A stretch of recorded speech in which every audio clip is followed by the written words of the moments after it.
Welcome to today's Explainer. We're diving into a seriously fascinating historical mystery. We're talking about a story where ancient artifacts, long-forgotten mountain passes, and century-old diary entries literally collide with modern international relations. We're going to look at how a debate over a 2,000-year-old piece of territory is actively shaping the maps of tomorrow. So where does ancient history end and modern territory begin? It's a pretty thought-provoking question, right? You know, we usually think of ancient history as this static thing, safely locked away in glass display cases. But as our sources today reveal, the interpretation of just a single piece of ancient pottery, or maybe a weathered stone monument, can actually dictate modern-day territorial disputes. Okay, let's dive into this. Here's our roadmap for the investigation. We're going to cover the controversial maps, unpack the core mystery, look at the mainstream view, examine some weird archaeological anomalies, and finally, get into the geopolitical stakes. Starting off with Section 1, the controversial maps. Let's look at a recent, pretty shocking event at a major cultural institution that perfectly illustrates exactly why this ancient history is so explosive today. So our sources highlight a massive controversy that erupted when the National Museum of Korea accidentally displayed a map showing the ancient Chinese Wei dynasty's territory extending way down deep into South Korea's Chungcheong province. And let me tell you, this sparked absolute outrage. Why?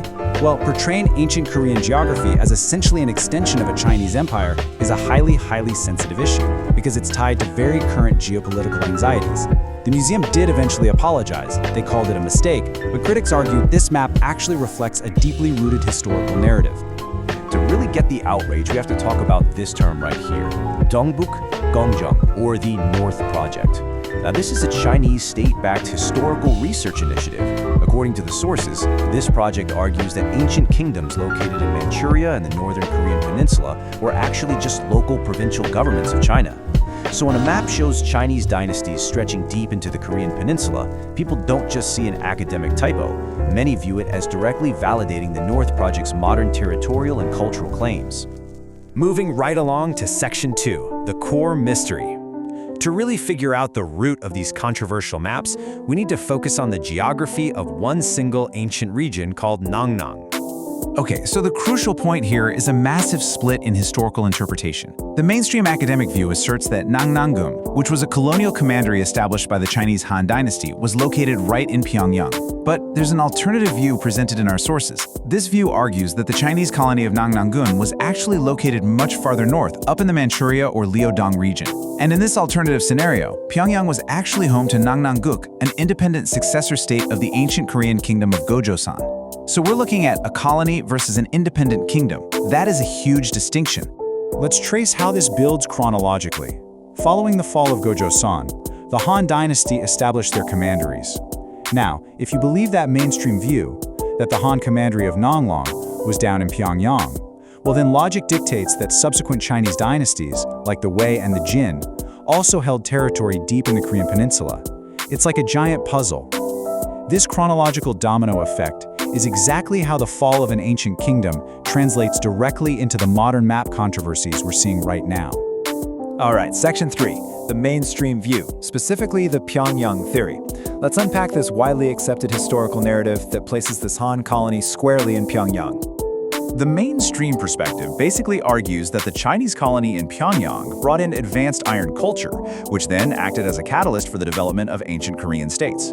But, and this is a big but, our sources point out a pretty controversial origin story for this theory.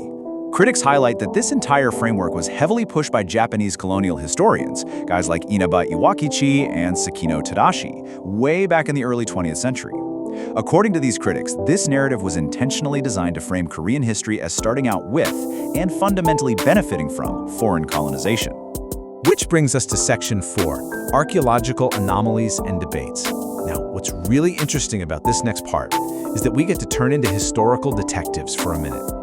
We're going to examine the physical clues that actively challenge that mainstream colonial narrative. Our sources highlight three major pieces of disputed evidence. We've got a famous gold belt buckle, some ancient clay seals, and a stone monument known as the Jomjasen Sabi. Now, for decades, these were the absolute bedrock proofs that a Chinese commandery existed in Pyongyang. But recently, modern physical testing and some wild historical paper trails have introduced some shocking alternative interpretations. Let's break these down one by one. First up, the legendary gold belt buckle. This thing was once celebrated as national treasure number 89 in South Korea. It was touted as the absolute pinnacle of Han Chinese art from the Nongnong Commandery. But get this, our sources note that later analysis revealed the metalwork techniques didn't match the Han Dynasty at all. No way. It was actually, very quietly, reclassified as an artifact of the nomadic Xiongnu people. Losing this flagship artifact was a huge blow, and it severely weakened the argument that Pyongyang was the center of Han Chinese cultural rule.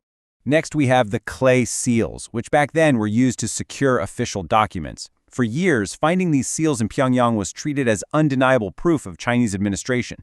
But then, researchers uncovered the 1918 diary of Sekino Tadashi. He's one of those colonial archaeologists we just talked about. Well, his own diary reveals he was actively purchasing Nongnong artifacts at the Lulucheng Antique Market in Beijing to stock his museum displays. On top of that, a seal reading Nongnong Dayun was touted as proof, but historical texts show that during the exact era of the Qin dynasty, the region was actually renamed to Naxian. Anachronisms like this, combined with a recent excavation of an actual Nongnong governor's tomb near Beijing instead of Pyongyang, cast massive doubt on where these artifacts really came from. Then we have the Jumjesan Sabi Monument. This was long considered a physical, set-in-stone marker of the Han presence in Pyongyang, but according to the sources, modern geological testing revealed a glaring anomaly. The granite of the monument is actually up to 100 million years older than the native bedrock of the Pyongyang area. To put that into perspective, they are totally different types of rock. Alternative historians use this massive geological mismatch to argue the monument couldn't have been carved from local stone. They suggest it was either entirely fabricated or literally physically transported to Pyongyang by colonial researchers just to justify their narrative. Beyond just the artifacts, there is a massive textual discrepancy here. Ancient Chinese records state that Emperor Wu of Han crossed Galsaksan, also known as Jieshi Mountain, to establish the Nangnang Commandery. The problem? Galsaksan is located in Hebei province, completely over in China. Critics of the mainstream view ask a very practical question. How could an emperor cross a mountain in central China to establish a colony deep in the Korean peninsula? The geography simply does not align with the ancient texts. All right, moving to our final section, Section 5, the geopolitical stakes today. Let's zoom out from the micro details of ancient clay seals and granite dating and look at the macro-level impact this is having on modern international relations. You see, this isn't just some dusty academic debate. Governments are actively taking action. Our sources point out that North Korea recently opened the Nongnong Museum right in Pyongyang.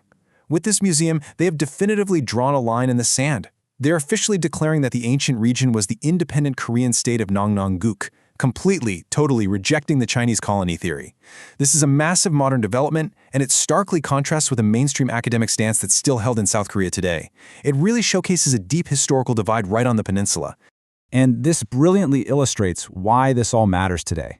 It's a clear sequence of logic. Step 1, if you place the ancient Han colony of Nongnong-gun in Pyongyang, you legitimize Step 2, which is accepting that subsequent Chinese dynasties like the Wei and Jin also control the region. And that inevitably leads to Step 3, providing historical justification for the modern territorial and cultural claims made by China's Northeast project. The ancient map literally becomes the blueprint for the modern argument. So, we've seen how a single diary entry, a mismatched piece of granite, or a reclassified belt buckle can completely rewrite centuries of accepted history. The sources we've explored today show us that history is not just set in stone. It's an active, ongoing negotiation. So, if an empire's historical borders can shift based on a single clay seal bought in a Beijing antique market, we really have to ask ourselves, who truly owns the past? And how will that past be used to draw the borders of our future? Thank you so much for joining me for this explainer. Keep questioning, keep learning, and I'll catch you next time.